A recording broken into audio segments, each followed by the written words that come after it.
like the river I've been running ever since. It's been a long time coming, but I know change gonna come. Oh yes it will.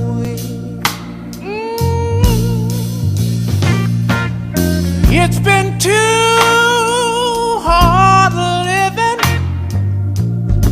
but I'm afraid to die. 'Cause I don't know what's up there beyond the sky. It's been a long time coming, but I know a change gonna come. Oh yes it is.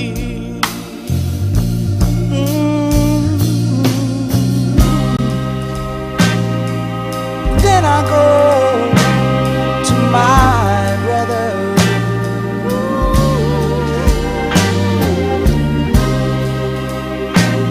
And I say, brother, help me please.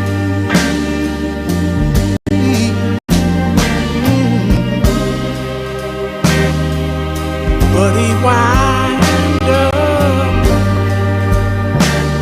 knocking back down on the knee. There've been times that I thought I couldn't last so long, but now I think I'm able, Father, to carry on. And it's been a long time coming, but I know change gonna come. Oh, yes it is. Yes it is. Yes it is. Said I know that change is gonna come one day. I know a change gonna come. Yes it is. I know. Said life can be hard, oh, yeah. And times can get rough, but still I know. Still I know a change gonna come. Oh, oh, oh, oh,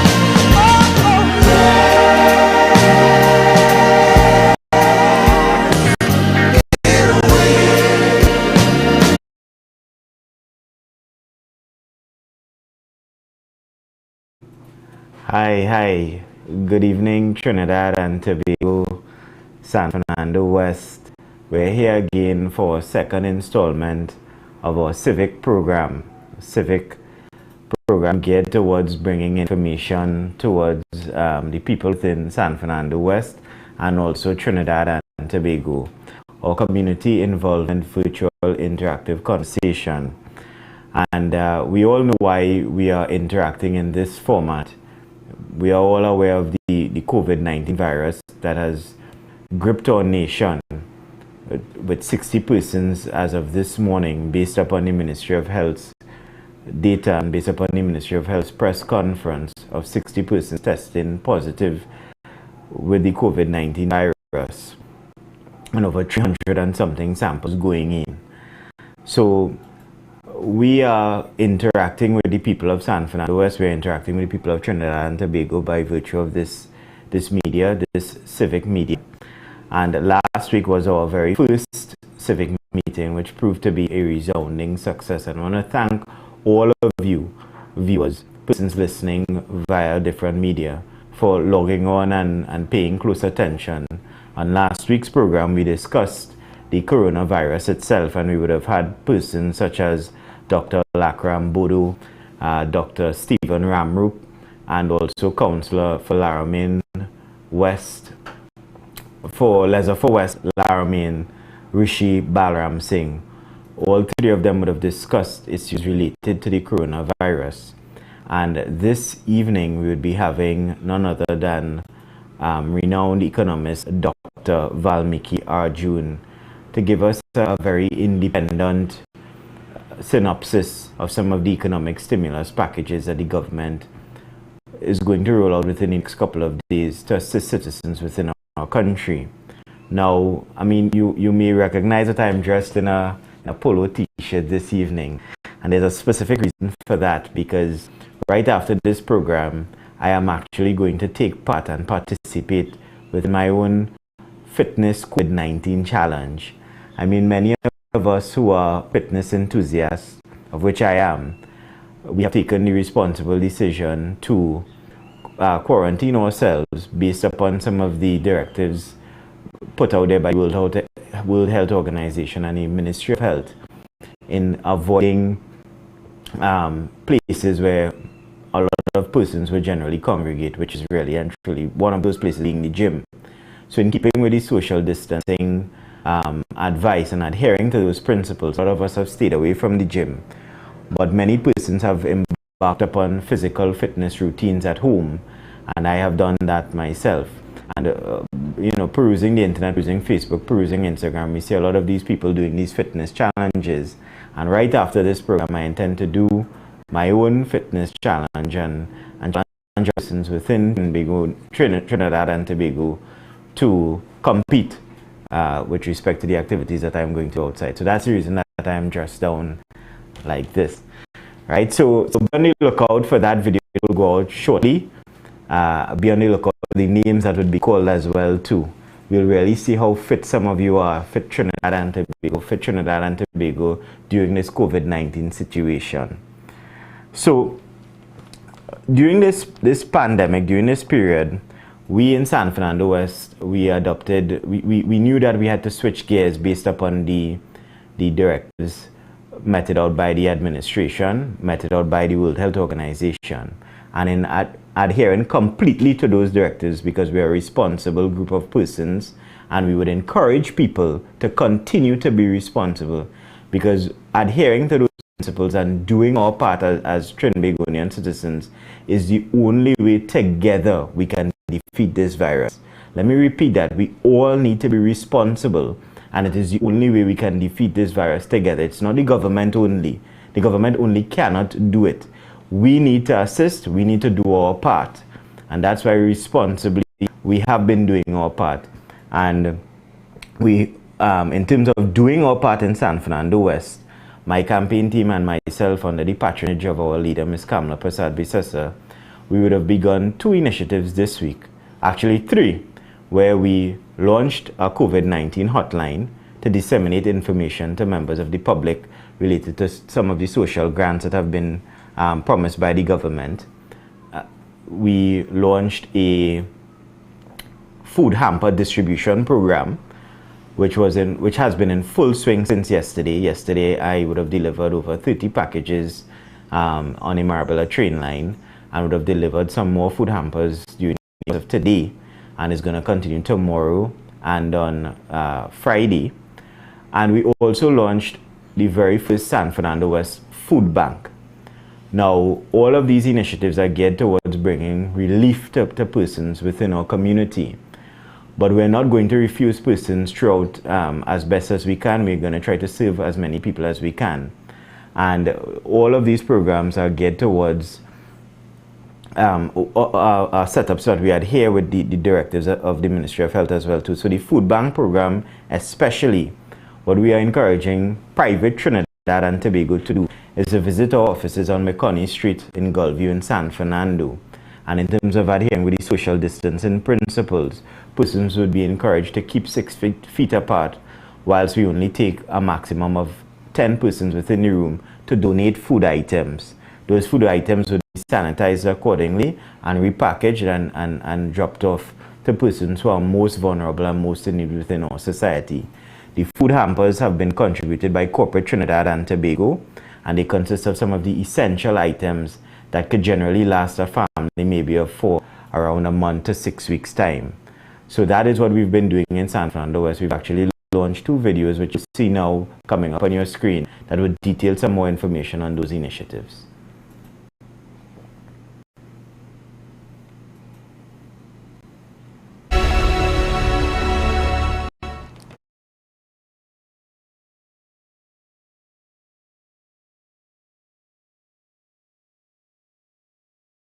Good day, everyone. As we all know, our nation is in the midst of a health crisis. The potential spread of COVID-19 is likely to have a profound effect on our social lives as well as our economy. I know many of you are concerned about your jobs and the well-being of your family and community. I have been interacting with many San Fernandians who are frightened, and in some instances, they do not know what to do in relation to this pandemic. The most vulnerable in society will feel the brunt of this, and we cannot depend on the government alone, as we are all in this together. As such, we have decided to launch our San Fernando West Food Bank for the most needy and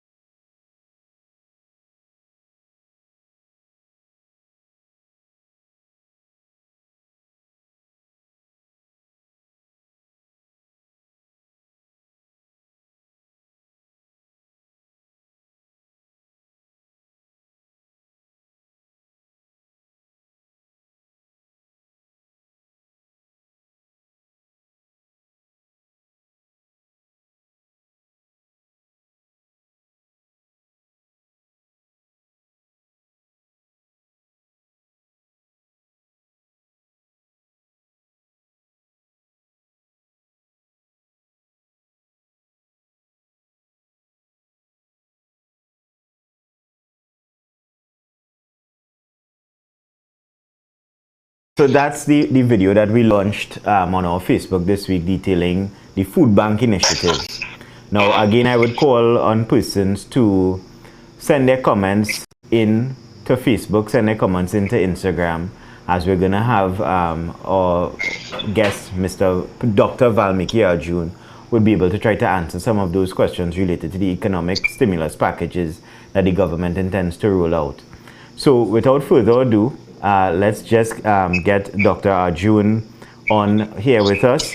So Dr. Arjun is a senior economist from the University of the West Indies, and he's here in a capacity as an impartial and independent professional to give an objective analysis of what's happening to our economy and where we could possibly stand in the near future with respect to dealing with this COVID-19 virus. I mean, it's world over. We're facing a lot of economic challenges as well. Let's not forget that we also have a plummeting oil and natural gas price as well too. So we thought it fit to have someone on the program who's most geared, most poised to treat with some of these issues, because we've been getting a lot of questions coming in. As a matter of fact, we have a list of questions that would have been sent in sometime during the course of yesterday that we intend to speak to Dr. Arjun about. Dr. Arjun, are you here with us? Yes, I am. I'm just trying to log into the system so that I can see you all and you all can see me as well. Right. Okay, so we up here, we're having just a bit of technical difficulties with that. But again, whilst we're sorting that out, again, I want to encourage you to, one, donate to our food bank initiative program. Those items that you may have purchased that you're not using at home, there are many persons within our community that would really appreciate getting some of those items. We have a list of those things outlined that we would ask you to donate. And we would also want you, if you are actually in need of any of those food hampers, please message us via Facebook or any of the numbers, the hotline number that we have up, or message me personally, call me personally at my telephone number 767-8600, and we will definitely try our best to get a hamper out to you to assist you and your family during this period of time. So here we have Dr. June joining us here today. Doc, how are you doing? Yeah, not bad, thanks. I just want to say thanks for the invitation to speak about this issue. I think what we have to remember is that this is not just another recession. This is not just another economic downturn. This is really. Can you hear me? We hear you loud and clear, Doc. Okay, right. So what we have to remember, right, is that this is not just another downturn. This is not just another recession. This is the worst possible economic fall that this country has ever seen. Right. So I think when you invited me to come on the show, I thought, look, is definitely a very to be a national conversation about this issue, because this coronavirus, together with the downturn in energy prices, hits every one of us here in Trinidad and Tobago. It is not just a national crisis; it is an international crisis as well. So I'm here as an objective and impartial economist to give you my views about what is in place in the economy right now and what could happen in the near future. And Doc, we have you here practicing social distancing as well, because you're all the way up in St. Augustine. Just to also adhere in our own way and do our own part in an attempt to be responsible. Doc,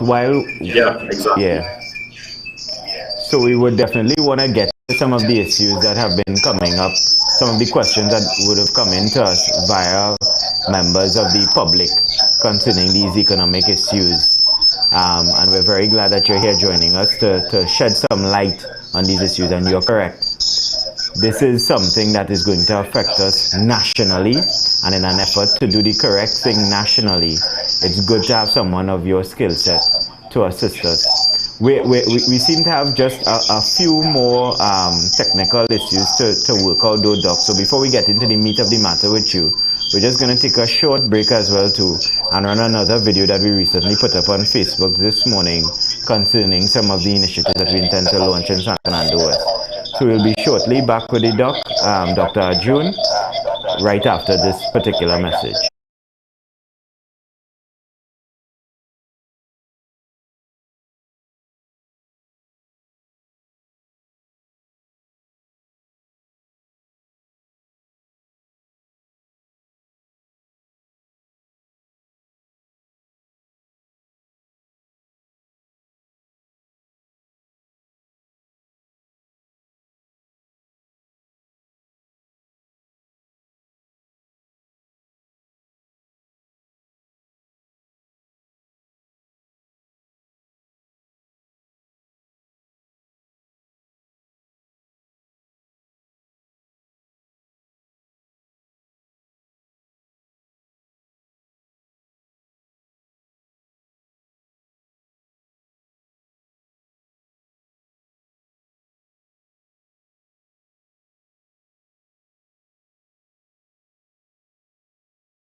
.46 McConney Street, Gulview, between the hours of 9 a.m. to 3 p.m. on weekdays and between 10 a.m. to 1 p.m. on Saturdays.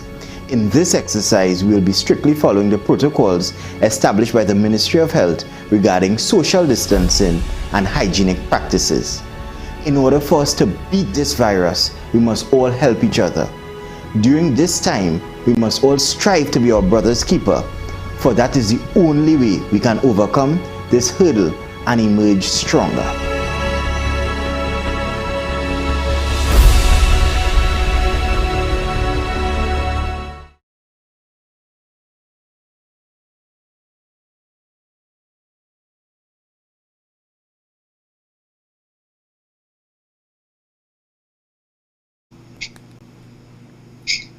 We're back. We do apologize for those technical difficulties as well too. So the first question that we would want to pose to Dr. June was sent in by Kern. And Kern is asking, can you please explain the monetary stimulus that the central bank has now implemented to assist us during this crisis? So I think it's important to put this into context, right? Given that we are severely dependent on the hydrocarbon sector, oil and natural gas, and also there's now this international disease that is affecting the globe. What has effectively happened now is that there's a downturn in energy production, oil and gas production, and there's a downturn in oil and gas prices. In fact, the WTI price I just checked it is about $24.49. Right, the Brent price is $29, and the OPEC basket price is about $26.53. Natural gas price is $1.71 per MMBTU.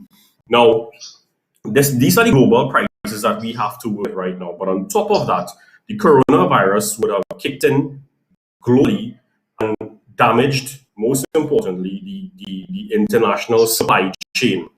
Right, so you're talking about companies operating not just in Trinidad and Tobago, but across the world, reliant on not just China, but several other countries for things like raw materials, inputs in the production process, and all consumable items. Remember, we are so important, so we import about over 90% of what we consume on a daily basis. I mean, a T-shirt you're wearing has been imported, right? So given that we are so import intensive, and that the supply of many of these items has been cut, it has now affected, first of all, it's affected the revenue streams of much of the companies here locally. And on top of that, since the virus has hit us, workers, the population at large are putting themselves on self-quarantine, where most of us, as you very well know, are trying to do as much as possible. People are not turning out to work, and many of them have in the process also lost their jobs, either temporarily or permanently.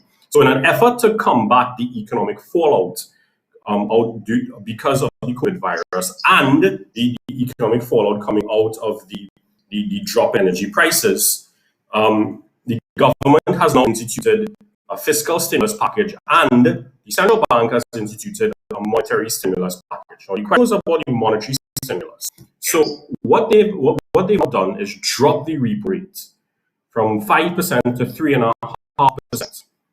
And in addition to that, they have reduced the reserve requirement. The reserve requirement was 17%. Now, what the reserve requirement is a portion of the savings in the commercial bank that the commercial bank has to keep with the central bank. They have to meet that particular criteria, right?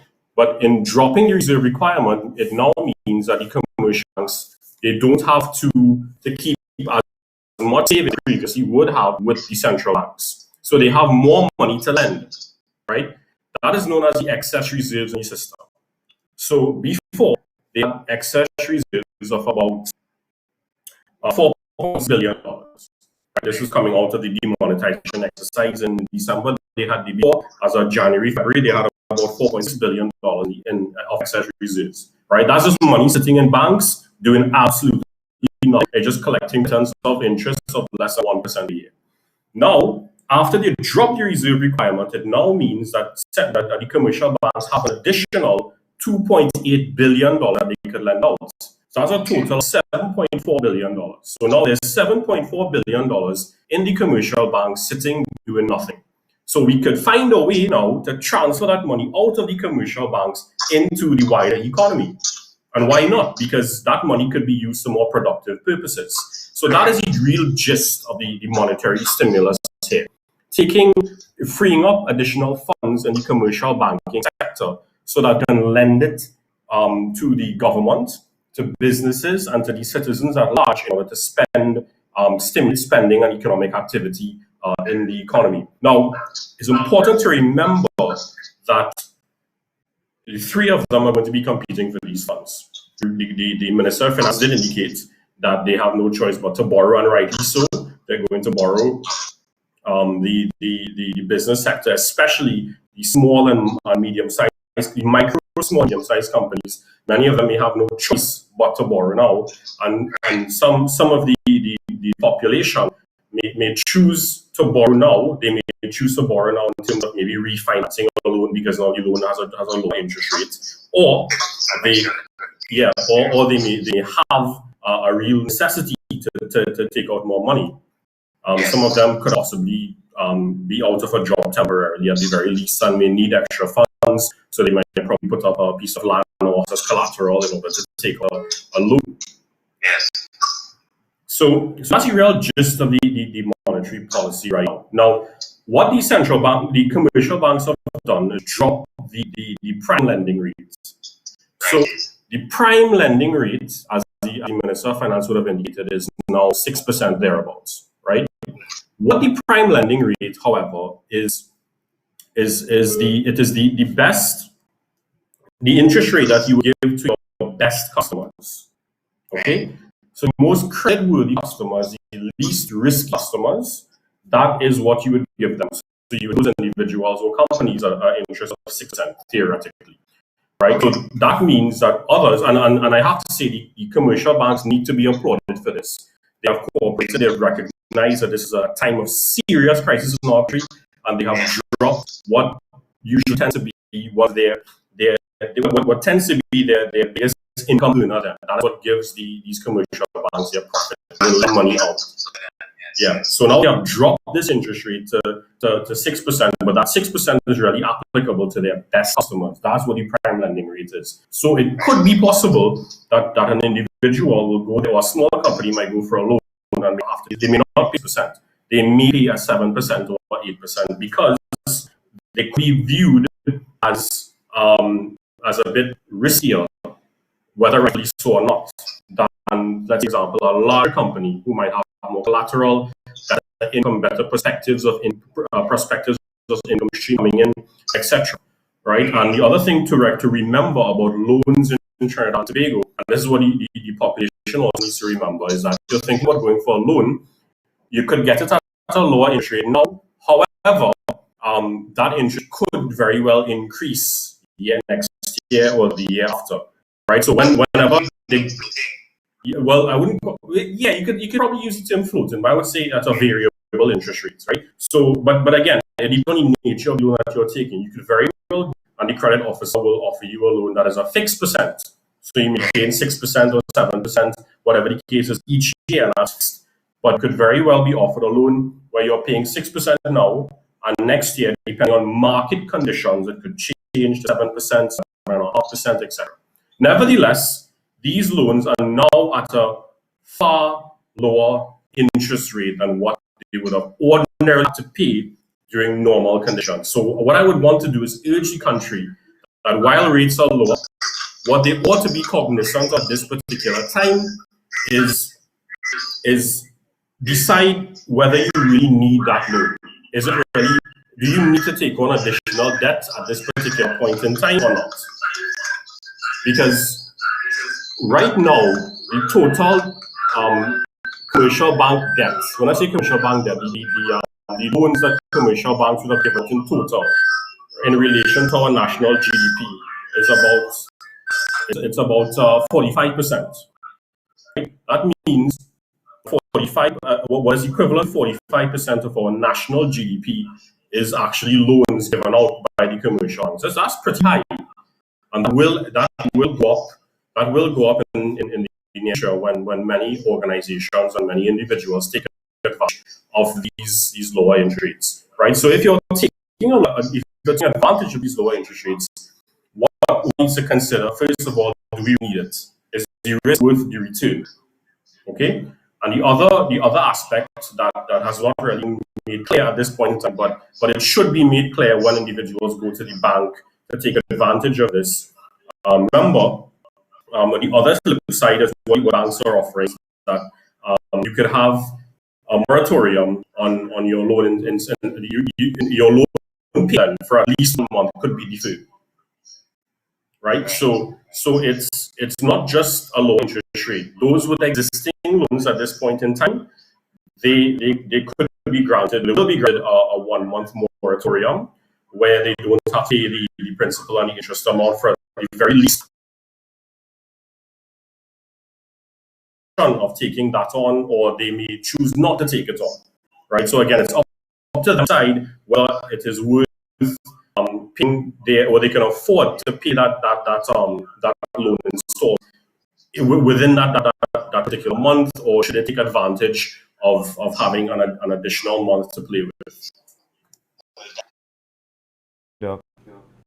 Your answer just now, Doc, has definitely answered the next question that we got from Shireen, who inquired as to whether or not should small companies take advantage of the lower interest.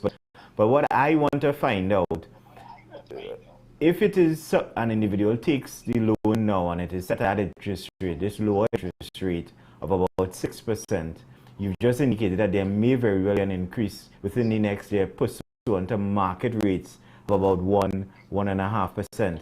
Can we expect an interest rate much higher than that? Well, I think it all depends on the nature of the loan that you take out. One, and two, the economic conditions at that particular point in time. It is hard to tell at this point because again, the banks could very well tell you, well, no, if you pay 6% now, that 6% lasts for the full term. So if it's a 3-year loan or 5-year loan, you may very well have paid that at 6% or whatever it is you would have locked in the first. But what we have to also remember is that the nature of loans tend to vary. Several times you take, and in many instances, you would be offered a loan, and you're paying 6% now or 5% now, but next year it may go up to 5.5%, whatever the case is, right? So that's just something to be cognizant of. This is how loans tend to work, generally speaking. Okay, and there's been no indication as to whether that could continue to happen at this stage. But I would hope that if a loan is given, especially to a struggling entity, a struggling business entity at this point in time, and they did manage to lock in that 6%, that 6% will last the entire term of the loan. Because what you have to remember is that many organizations are going to be tempted to take advantage of this. And there's nothing wrong with that. Once they know that you take this money, don't just use it. You need to use it efficiently. Okay, pay careful attention to what you are spending this money on. Okay, times organizations tend to be. We always accuse these government after government after government of being very frugal with their spending and being spenders, etc. Yeah, but it goes for the private sector. Many entities in the private sector could learn to be more efficient with how to spend money, be able to manage this money better. Now is a critical point in time to be able to manage this money effectively. But if you take a loan now based upon lower interest rate, would installments that you would have to pay on would those be deferred as well too during this period of time? As far as I'm aware, that has not been made clear by the banks, but I don't see why not. Okay, because you could very well decide to take a loan out now, and let's assume, because as far as I'm aware, it's at least 1 month. So let's say you get a 2 or 3 month moratorium. The installments very well start if you take it now. You probably have to pay it in June, perhaps. Your first installment. Well, thanks a lot for that. We have another question. Thanks a lot for that, Doc. We have another question that came in from Crystal. And Crystal is asking, what do you think will happen to the state of unemployment in our country? All is going up. There's no doubt about that. Unemployment, unfortunately, has gone up. Now, we have to be mindful to distinguish between the temporary unemployment and the permanent unemployment. Many companies have been hit by the economic recession we would have been in the last 4 or 5 years. Okay, so their earnings would have taken a serious hit, and now the earnings would have gone down substantially. So you're talking about a company that would have been barely profitable or breaking even or making losses, but their own savings just to survive, to make ends meet every day, and to continue to pay their employees. Many of these employees, especially SMEs, would have taken a serious pay cut. In 2017, I did it together with another colleague at the university, did a very small survey of 200 small and medium-sized companies in central Trinidad and South Trinidad. We found at that point in time that 67% of them were making losses. they were sustaining losses. Yeah. And when we repeated it earlier last year with the same companies, we found that about 62% of them, 63% of them, sorry, were still in a loss-making state. So, well, remember, this is the individual. These are their bread and butter. One. Two, it's very difficult to find jobs. It has been difficult to find jobs in Trinidad for the last few years. Yeah. So, and many of them have a skills they want to offer to the country. They offer a services that we need for the country. And remember, the more business organizations we have, especially SMEs in the country, the more diversified, the more chances our diversified is going, our diversity is going to become economic diversification is going to happen. People tend to say that small and that the oil and gas sector is really the lifeblood of this economy, and it's really our backbone. But I would disagree with that. The small and medium-sized companies are the lifeblood of this economy. They're the future of the economy. They're the backbone. To me, they're the backbone of the economy. One of, no matter which government is in power, all governments need to pay special attention, give special attention to small and medium-sized companies in Trinidad and Tobago, because the SMEs today are the large companies of tomorrow. Yes. If you don't have SMEs surviving this, for year after year, if SMEs continue to suffer in the manner in which they're doing, which has been significantly worse at this point in time, what will be left standing? The large companies, a very small fraction of the business community. And when you have just a few companies dominating the entire market, what's going to happen? Less competitiveness, greater unemployment. Yeah. And of course, it was the there are many I think that the larger companies would have been the ones responsible for the majority of employment within the country, as opposed to the SMEs being carrying that burden. If I do say so. Well, let's put it this way: the energy sector is again largely dominated by larger companies, and they employ under 4% of the population of the workforce. Right. That segment of the population that is categorized as the workforce, they employ just roughly 4% of them, and they are large companies. Yeah. Well, that's something I did not know. I learned something today for sure. And we have another question that just came in from Rishi, who is asking, will we soon face a global shortage of essential items? Yes, I think we were already started facing those shortages. Remember, in the beginning of our conversation, I would indicate that there are supply chain issues. Okay, so what would have happened? And I would be honest that it's alleviating now, but that's only what really with respect to China. Remember, first of all, China is the largest exporter globally. Okay, China is the largest exporter globally. So a lot of countries, not just us, we rely heavily on them for not just raw materials or input in the production process, but a lot of consumer items, food items as well. Things that we would utilize on a daily basis, machinery, technology, and the list could go on and on, toiletries, etc. So when the factories faced closure, when many of them were shut down, either temporarily or permanently, most of them temporarily, of course, and workers went into quarantine, etc., there definitely was a supply shortage of these items for the world. But now what we're finding is that gradually, because the coronavirus is starting to somewhat appear to be under some kind of control in China, but I'll be very cautious about this until at this particular point in time.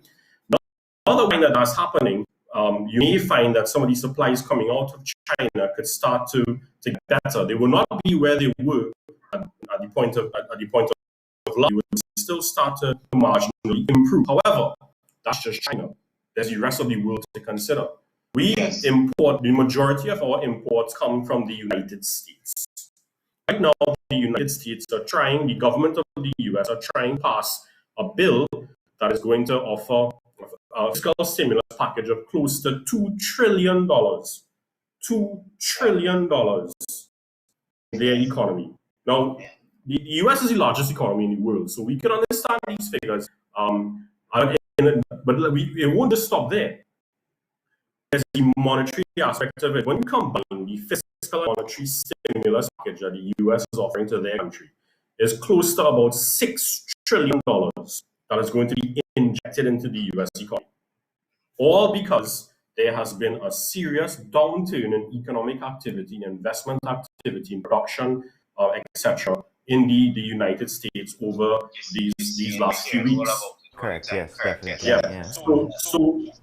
But once they are trying to ramp up that level of activity, remember, yes, the United States are manufacturers in their own right, but when they need to import other commodities, other inputs and raw materials, etc., from other countries in order to facilitate their production process, they're still going to face a shortage. So you can have all the money in the world. If the supply on the other side is not matching the demand, then you're going to have a shortage. And what will happen after that? Global prices are going to increase. So it's the same issue here. The government has instituted a new policy where they're going to provide more foreign exchange to the food sector and the pharmaceutical sector, right? And that is, at this point in time, that those are the two most crucial sectors in the economy given the COVID-19 issue. Now, what I believe is going to happen, and again, it depends on how the COVID-19 were to evolve within the next few months. If we find that it's continuously getting worse, then workers are going to continue to be under quarantine, either forced quarantine or self-quarantine, whatever the case is. So that means many of them not turning out to work. Many of them will be working at home. But if you're running a manufacturing company, then you can't work at home. You have to be there in the factory, right? So you're going to find still that output globally will be cut. Output in the United States could also be continuing to be reduced. We import most of what we consume from the United States. So therefore, even if we were to increase the foreign exchange availability to these two sectors, you could very well find that because there's a reduced amount or a reduced supply of the goods that we need, we may either not get it because countries will probably want to start rationing, especially for food and medicine, whatever medicine that they may produce or that they may have themselves. They may start rationing, and prices will go up. When there is a shortage of items, prices go up. So you are going to find that global prices as a whole will start to go up. So yes, there definitely is going to be a shortage of essentials, of pharmaceuticals, of food items, consumables, raw materials, etc. in the coming weeks to months. Because the Prime Minister spoke on about this. The Prime Minister spoke about this a short while ago, a couple of days ago, as a matter of fact, with respect to this international queue being formed by virtue of persons' credit history with respect to items, because the demand is over the top for these medical items, especially, and some food items, and then the supply is not there to meet it, and most of these manufacturers, based upon credit history and payment history in the past, would queue these nations, and so you would have these issues arising, you know. So Doc, we have another question that came in, and I think this one is most apt based upon what is going on in our parliament as we speak, which is the bill that has come before the parliament to treat with the HSF fund, which I will also be present for tomorrow as it comes to the Senate. And Trevor has asked, how does the HSF, the Heritage and Stabilization Fund, fit into all of this? Is this the best time to tap into the Heritage and Stabilization Fund? Well, that is a real double-edged sword at this time, because the purpose, the Heritage and Stabilization Fund, we have to understand is that it is for heritage purposes and stabilization purposes. The heritage aspect of it, sorry. Two separate heads, but the fund is one. It's not separated, but it's for two purposes. Okay, so the heritage aspect of it is for the future generation, so that the future generation can enjoy the oil and gas sector that we would have enjoyed, we ourselves would have enjoyed in the last few decades. Is basically leaving us savings for the next generation or the future generation. And then there's the stabilization aspect, which is really what is coming into play here. The stabilization aspect is when there's a real fiscal shock to the country. And again, this is not because of the downturn in global energy prices or our bread and butter, and coupled with the effects, the supply chain effects of COVID-19. So what they're trying to do now, I think right now, as of last year, the Heritage and Stabilization Fund had about 6.5 billion US. But because of the huge hit to the capital market, many viewers may not necessarily know this. That money is not just sitting in a bank account somewhere. That money is used to invest in the global capital markets, right? The stock markets, bond markets, etc. Now, given the huge downturn in the equity markets, especially in these last weeks, in fact, over the last month, the Standard & Poor's 500 index would have S&P 500 index and the Dow would have both dropped by over 21%. Massive hits. We haven't seen those declines since Black Monday, the financial crash, the equity market crash of Black Monday in 1997. Okay, so these are serious hits those markets took. What do I mean? It means that the X has plummeted substantially. So, on a side note, that would have been a good time to buy, whoever of those that invest in the stock market. well, at least you know now they're still low. And the other side to it is that given that these prices would have dropped significantly, it means the value of the HSF would have fallen, right? So I think now the value of the HSF is roughly in the vicinity of about $5.75 billion. Wow. Right, so it's under $6 billion. We dropped from $6.5 billion to about $5.75 billion because the stock market took such a serious hit. Now, yeah, close to $1 billion in losses, yeah. So now, what we have to remember that yes, we need money.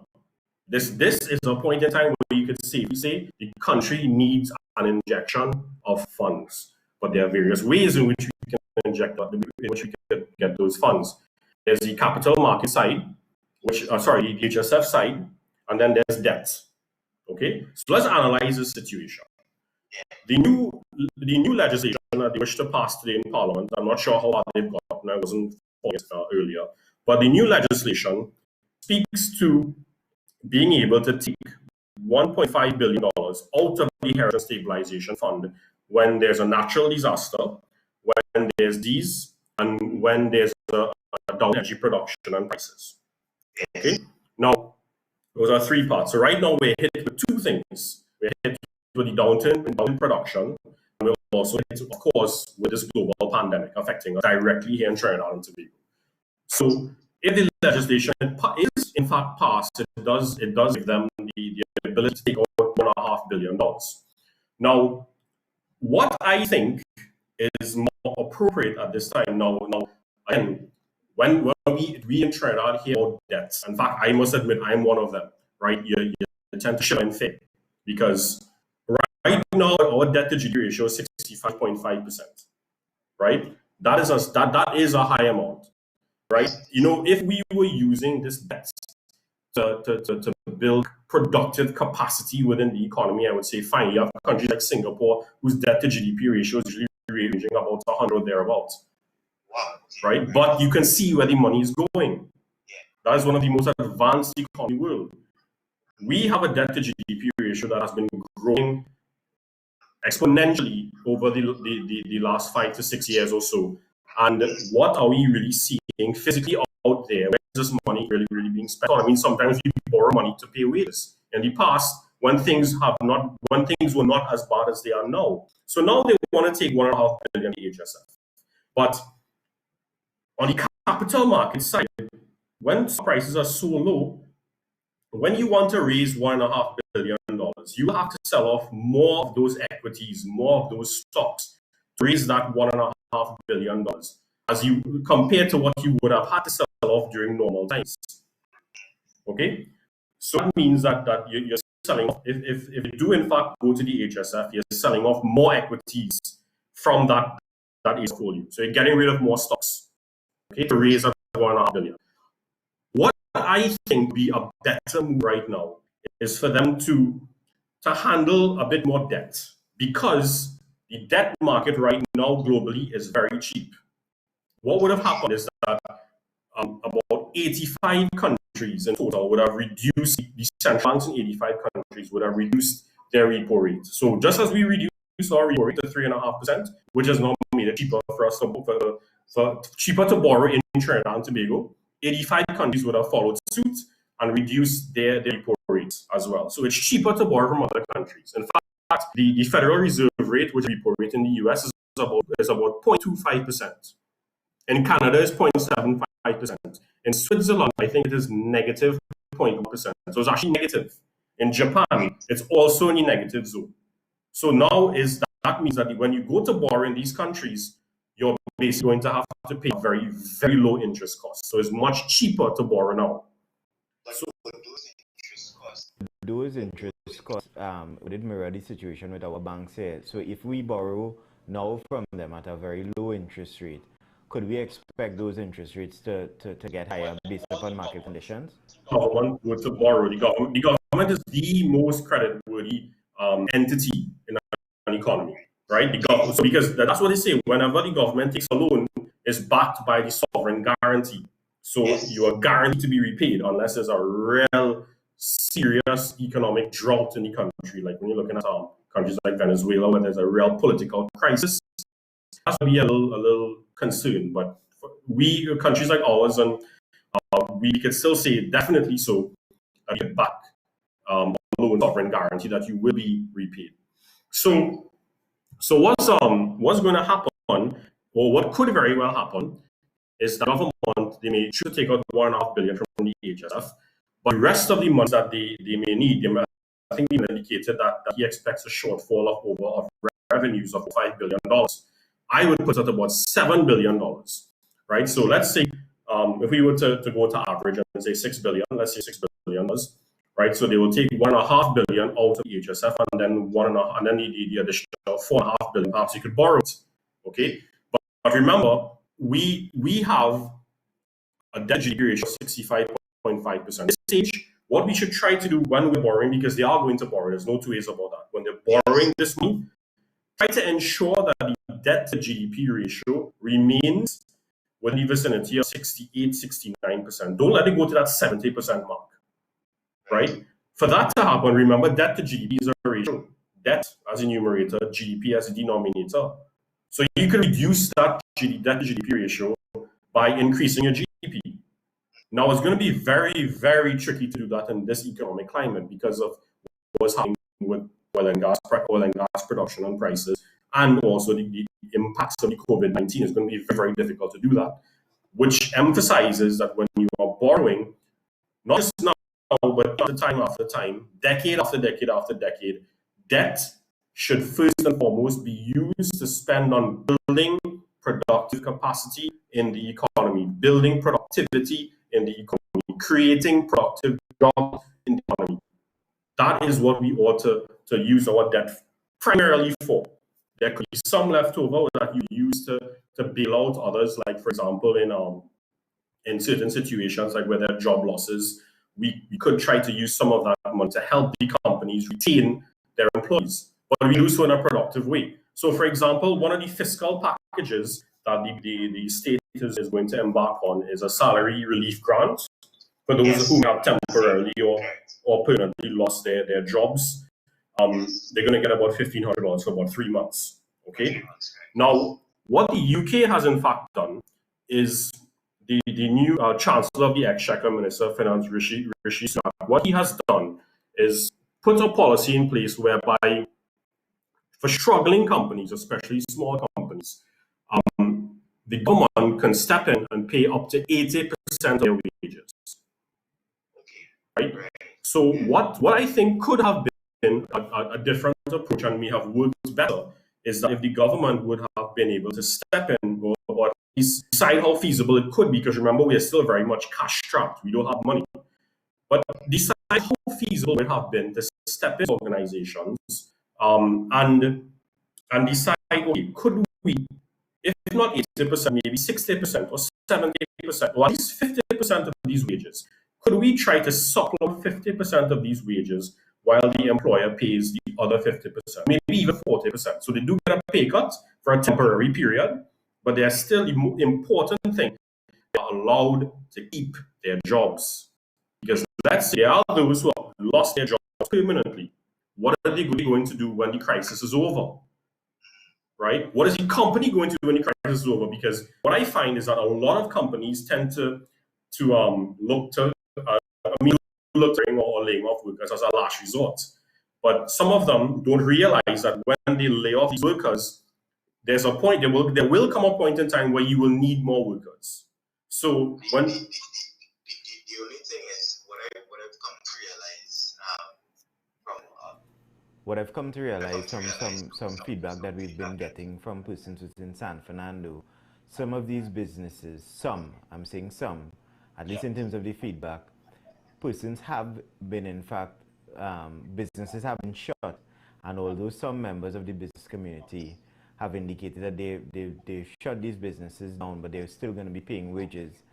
Some feedback that we're getting is that these employers aren't paying any wages whatsoever, and just for my for my personal education, Doc, if the government was to embark upon or to mirror the situation existing in the UK with respect to providing some type of payment for half salaries or something like that for a small business, how quickly could that have been implemented? Because these people would want their monies now. So that's what I'm thinking. Is the social package easier? In that particular instance, what they would have to do, and they are doing it right now actually, to pay the $1,500 salary relief grant, is look to the NIB, one, and two, to find who these employees are, and the BIR to find out to get a list then of these companies. So, but of course, those companies that are not paying taxes would be at a very huge disadvantage, right? You just Into the other question that we have from Salim, because he was now asking, how would the NIB fund be affected?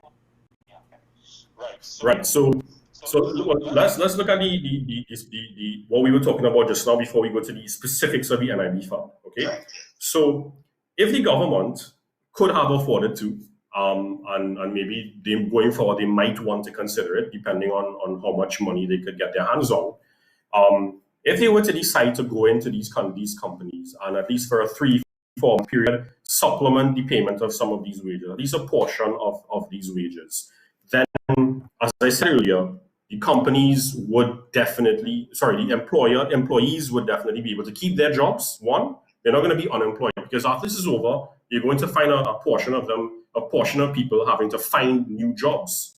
But then there's a disadvantage to the employer, because when you lay off workers, at some point in time, you may need to hire more workers again. But when you hire them, there's an added cost to train these workers, right? So that is what I find many companies, especially smaller ones, are not really paying attention to. So if you could try your very best to not lay off your employees, you really ought to. And now, if the government were to consider something like that, they would look to the listing, those who are registered with the NIB, and those employees and those companies that are registered with the BIR, right? And those would be the ones to get this assistance first and foremost, right? And in a way, it's indirectly an incentive to become registered with the BIR, because we know that there are a significant portion of companies in Trinidad and Tobago that are not registered and are therefore not paying taxes.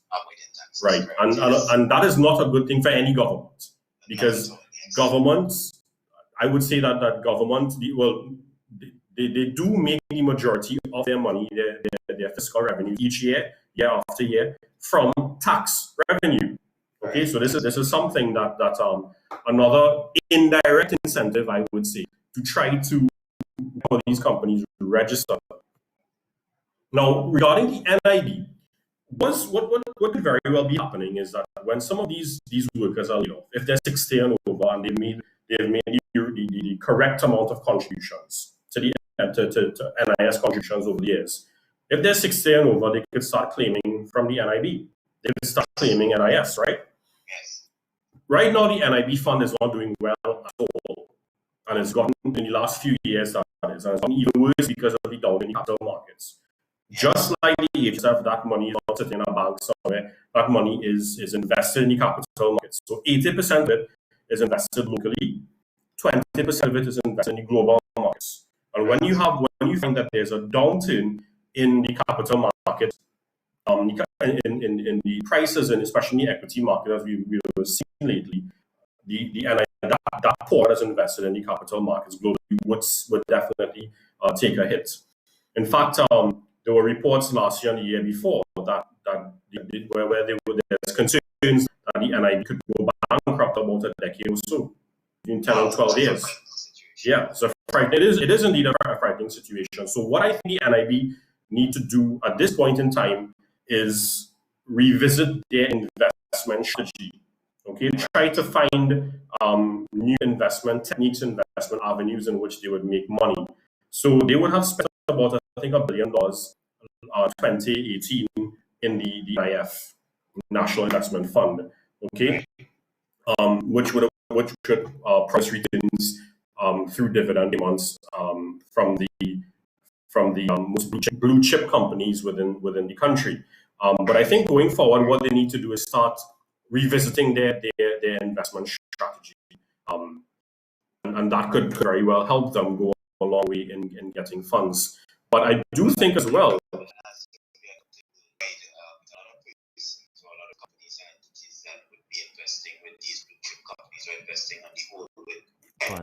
funds accumulated from other companies and whatnot. Yeah. Now you see, as what I'm also thinking is that the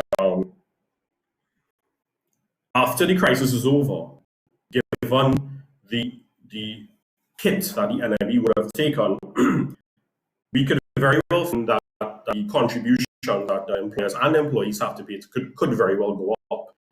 That is another possibility as well. So we have to pay careful attention to that, which could put many companies at a disadvantage. You can remember, when the crisis is over, it's going to take, especially small companies, some time to catch up for their earnings to catch up. It's not just going to happen overnight.